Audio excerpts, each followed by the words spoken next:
네, 국정원장님. 그 국무회의 갔다 와서 12월 4일 날 한 1시쯤 정무직 회의를 소집했습니까? 아닙니다. 12월 3일 11시 30분으로 나중에 저희 실무자들하고 11시 30분. 그때 맞습니다. 이제 홍장원 1차장도 앞에 앉아서 그 조금 전에 방첩사 지원하라는 지시를 대통령으로 전화를 받았다라고 보고를 받았다고 했죠. 정무직 회의에서는 이 얘기를 하지 않았습니다. 그럼 언제 이 사항을 알았습니까? 정무직 회의가 끝나고 네. 제가 이제 나가려고 하는데 다시 본인이 혼자 찾아와서 그때 저한테 대통령 전화를 받았습니다. 아마 제가 원장님이 제가요 원장이 외국에 있는 거로 생각하신 것 같습니다. 라고 얘기를 했고 그 다음에 방첩사를 지원하라는 말씀을 했다 이렇게 얘기를 했습니다. 그때가 몇 시쯤이었죠? 정무직 회의 끝나고 바로니까 제가 한 10분쯤 회의를 했다고 저희 실무자들이 기억하니까 뭐 11시 한 50분이나 뭐 45분 50분 네. 그거가 아닐 겁니다. 정무직 회의할 때 조금 전에 얘기한 것이 국정원은 뭘 할지 모르니까 비상계엄 때 스터디를 해서 아침에 정무직 회의하자고 지시했다 했죠. 그렇습니다. 다양한 아이디어를 내라는 거 아니겠습니까? 그리고 그 끝나고 홍장원 1차장이 방첩사 지원하라는 대통령 전화를 보고했는데 무슨 지시는 했는지 모르겠다라고 얘기했죠. 말씀드려도 됩니까? 예. 우선 정무직 회의에서의 얘기는 그 당시 어느 한 정무직은 저한테 그거는 법령과 매뉴얼을 찾아봐야 될 것 같다. 아니, 저 묻는 답변은 그래서 제가 아이디어를 내자는 게 아니라 하게 되어 있는 해가 그러니까 하게 돼 있는 일이 뭐냐 뭐 그런 거 아니겠어요? 그리고 또 스터디 하라고 그다음에 묻는 것만 답하세요. 그다음 방첩사를 지원하라고 했는데 조금 전에 무슨 지시인지는 몰랐다 하는데 이것은 말이 안 되죠. 대통령 지시가 방첩사 지시한 건데 뭐인지 확인을 안 했단 말이에요.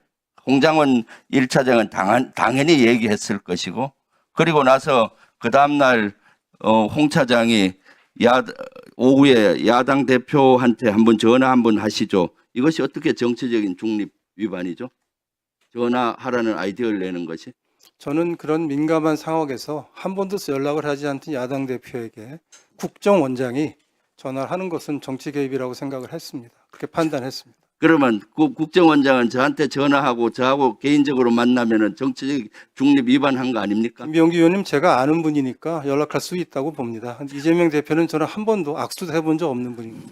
그것은 말도 안 되는 이유죠. 홍장원 1차장이야말로 실제 이번에 차관 장관급 중에 유일하게 대통령 지시 이거 잘못됐다는 걸 하고 묵살을 함으로써 국정원을 살렸어요. 사실은.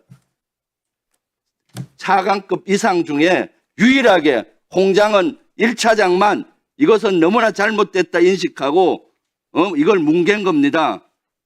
국정원을 살렸고 조태영 원장을 살렸어요. 만약 그 지시대로 했으면은 여기에 지금은 단순히 제가 봤을 때 부하 수행 정도 걸릴 텐데 만약에 그 홍 차장이 했으면 어떻게 되겠어요? 중요 임무 종사자로서 지금 여기 안 있고 구속됐을 거예요.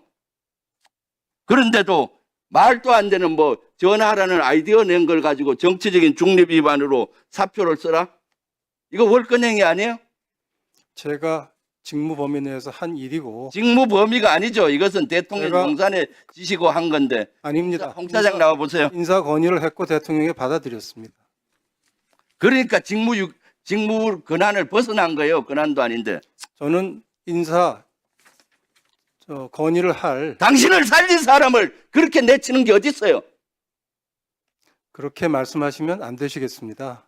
안 되기는 국민의 눈높이로 보면은 당연히 그런 거지. 홍 차장이야말로 유일하게 현 정부에서 고위급 중에서 대통령 비상계엄 잘못됐다는 것을 묵살한 사람이에요. 그런데 저렇게 보직해임 시키고 파이아웃 시켜요? 해병대 박정훈 대령 똑같은 사례예요. 경호처 경호부장 똑같은 사례예요. 한 말씀만 좀 규정대로 하겠다는데 한 말씀만 좀 드렸으면 좋겠습니다. 배제하잖아요. 홍 차장 5초만 드리면 안 되겠습니까? 나중에 끝나고 하세요. 뭐 5초 홍 차장님, 하나만 질문할게요. 홍 차장이 2차 계엄 가능한 사항이다라고 얘기했는데 이 근거가 뭔가요? 예, 제가 12월 6일 11시 반경에 정보위원장실에서 정보위원장과 여야당 간사에게 12월 3일과 관련된 부분에 있어서의 상황 설명을 해드렸습니다. 그러면서 이거는 제가 추정이자 판단이지 어떤 정보 보고에 근거한 부분은 아니지만 정보 관료로서의 오랜 경험상 지금 최근에 있는 사항을 판단해 보니까 2차 계엄까지는 안 나더라도 최소한 2차 군사 개입의 가능성이 대단히 크다라고 정보위원장께 보고 드린 건 사실입니다. 왜 근거가 뭡니까? 왜 그렇게 생각해요? 주관적이라고 말씀하실 수 있겠지만 첫 번째는 대통령의 의지십니다. 제가 그 비상계엄 이후에 여러 가지 부분에 있어서의 움직임을 볼 때 대통령께서는 비상계엄이 잘못됐다 또는 대통령 국민에게 사과해야 될 부분이다 또 의지를 꺾지 않고 계시다는 부분들이 여러 가지 부분으로 느낄 수 있었습니다. 두 번째는 그 다음날 김영현 국방장관을 경질합니다.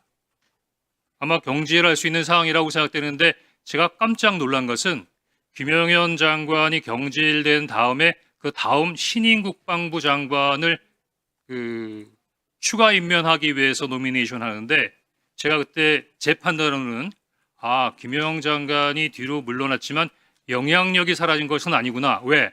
김영현 장관의 추천에 의해서 그 후임 국방장관이 추천됐다고 생각하기 때문입니다. 또 하나는 저는 경질했지 않습니까? 안 하겠다 그랬더니. 그런데 당시 방첩, 특전, 수방 관련된 부분 모든 당시 계엄국의 순회는 멀쩡했습니다. 대통령의 의지를 가지고 있고 장관도 김영현 장관의 영향력 안에 있는 사람인데 계엄 관련된 부분에 군 지휘관들이 모두 다 건재하다고 하면 언제든지 다시 모빌라이즈 할 수 있다고 생각했습니다. 더구나 제가 굉장히 위험하다고 생각했던 부분은 여기 사령관님들도 계시지만 처음에 국회에 진입할 때는 누구의 지시에 의해서 그랬다라고 할 수 있지만 그 상황이 발생하면서 내가 내란죄로 소추당할 수 있는가 하는 부분에 있어서의 위기와 불안감을 느끼고 있는 상황에서 3명의 사령관은 상황에 따라서는 첫 번째와는 달리 훨씬 더 강하게 군사적 개입에 개입할 수 있겠다라는 생각을 했습니다. 또 하나는 제가 나름대로 이 부분의 의견을 몇 분한테 내니까 못 봤어? 국회에서 시민들이 미니까 군인들이 밀려나잖아. 그거는 그렇지 않습니다. 제가 군 출신이라서 그런데 군사의 무력이라고 하는 것은 더구나 군중이라고 하는 것은 상황에 따라서 크게 변합니다. 더구나 첫 번째 국회에 들어가서 그렇게 실패했는데 두 번째 만약에 군사 개입을 한다면 똑같이 국회에 사람들을 몰려와서 할까요? 아마 제가 보기에는 군인들이 거부할 수 없는 상황을 만드는 계엄으로 갈 수밖에 없는 그런 상황을 만들려고 했겠죠. 저는 그렇게 추정했습니다. 자, 그러면 지금부터 잠시만 주목해 주시기 바랍니다. 제가 구독자분들을 위해서 선물 하나를 준비했는데요. 제가 항상 여러분들께 드리는 말씀이 있습니다. 뉴스만 평소에 잘 챙겨보셔도 돈이 되고 돈을 벌 수 있다라고 말씀을 드렸는데요. 여러분들은 여기 보시는 삼성전자 뉴스를 보고 어떤 생각이 드세요? 아니면 정치인들의 뉴스, 날씨 뉴스를 보고는 어떤 생각이 드시나요? 그냥 뉴스만 보고 끝내는지 아니면 이 뉴스를 어떻게 이용할 수 있는지 이 부분을 고민하고 계시는지를 되물어보고 싶습니다. 그 이유가 뭐냐 하면 제가 지난번에 여러분들께 뭐라고 말씀을 드렸었죠? 지금은 반도체 섹터를 눈여겨보셔야 한다고 말씀드렸습니다. 그리고 나서 이런 썸네일들 뉴스를 통해서 많이 보셨을 겁니다. 반도체 내용이 이슈가 됐을 때 부자들은 어떻게 생각한다? 반도체 관련주들은 뭐가 있는지, 어떤 종목이 가장 좋은지, 어디에 투자해야 돈이 몰리는지 자연스럽게 생각한다고 제가 말씀을 드렸죠. 그 이유가 뭐냐 하면 부자들이 봤을 때는 이슈가 곧 돈으로 이어지고 그 이슈가 나에게 돈을 벌어준다는 경험적 확신이 있기 때문에 부자들은 항상 이런 사회적 이슈를 관심 있게 챙겨본다고 제가 말씀을 드렸습니다. 이번에도 마찬가지인데요. 제가 지난번에 시청자분들과 함께하는 주식으로 수익 내기 이벤트를 진행했었죠. 당연히 100% 무료로 진행을 했었고요. 여기 보시면 아시겠지만 제가 지난번에도 구독이라고 보내주신 모든 시청자분들께 반도체 관련주 중에 가장 크게 급등할 딱 한 종목, 많은 종목도 아니라 한미반도체 한 종목을 여러분들께 추천드렸어요. 그러면서 여기 나와 있는 대로 정확히 얼마에 매수해야 하는지 그리고 수익률이 어느 정도 나왔을 때 팔아야 하는지를 이런 부분들까지 여러분들에게 정확히 알려드렸었는데 지금 실제로 어떻게 되었다? 오른쪽을 보시면 아시겠지만 제가 지난번 문자 발송으로 이 한미 반도체를 소개해드리고 나서 실제로 이렇게 5배 이상 어마무시한 상승이 나왔습니다.